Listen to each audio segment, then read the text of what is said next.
Your dog just had an accident on the kitchen floor for the second time today, and before you spiral into worst case scenarios and an emergency vet bill, there's a good chance the fix is already sitting in your pantry. I'm Dr. Nick Lane, and I want to walk you through when a can of plain pumpkin can actually help, how to use it properly, and how to stop this from becoming a weekly problem in the first place. Occasional loose stool or mild diarrhea in dogs is genuinely common, and most of the time it isn't a medical emergency. It's usually caused by something relatively minor, a sudden change in food, getting into something in the trash or the yard, a new treat that didn't agree with them, or mild stress from something like boarding or a change in routine. The digestive tract reacts fast to disruption, and in a lot of these cases, the gut just needs help regulating itself rather than needing antibiotics or a hospital visit. That said, I want to be upfront that this is for mild, short-term cases. If your dog has diarrhea with blood, repeated vomiting, lethargy, or it's lasting more than a day or two, that's not a pumpkin situation anymore. That's a vet visit. Here's why pumpkin actually works, and it's not just a folk remedy, it's genuinely useful because of its fiber content. Plain canned pumpkin, not pumpkin pie filling, which contains sugar and spices that can make things worse, is rich in soluble fiber. Soluble fiber is unusual in that it helps regulate the digestive tract in both directions. It can firm up loose stool by absorbing excess water in the gut, and it can also help with mild constipation by adding bulk and moisture, which is honestly one of the more useful things about keeping a can around. For dosing, a general guideline is about a tablespoon for a small dog and up to 2 to 4 tablespoons for a larger dog, mixed into their regular food once or twice a day for a day or two, not as a full meal replacement.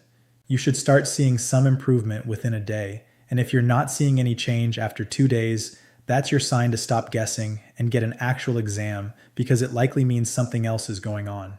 A quick practical note, buy plain canned pumpkin and check the label carefully. Some canned pumpkin products are blended with other ingredients, and you specifically want 100% pumpkin with nothing added. It freezes well too, so if you only need a tablespoon or two at a time, you can portion the rest into an ice cube tray and freeze it, then just thaw 1 cube whenever you need it instead of opening a fresh can every time, which also means you're not stuck with an open can going bad in the fridge after one use.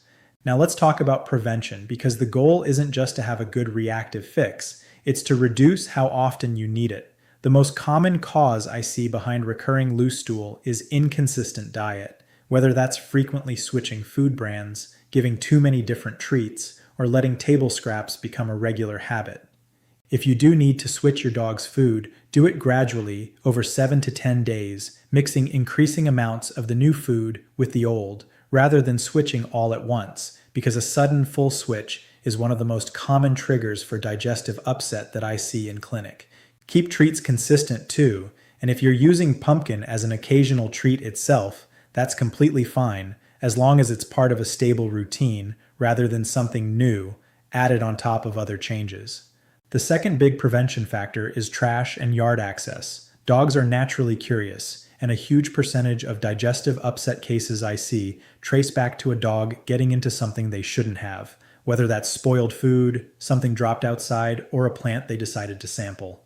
A secured trash can and a quick sweep of the yard for anything questionable goes a long way, especially for dogs who are persistent counter surfers or determined diggers.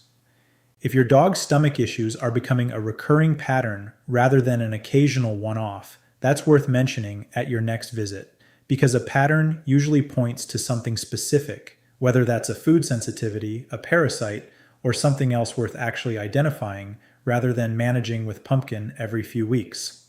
I'm posting new videos every Monday, Wednesday, Friday, and Sunday, covering exactly this kind of practical, no hype advice. So if this helped, stick around and I'll see you in the next one.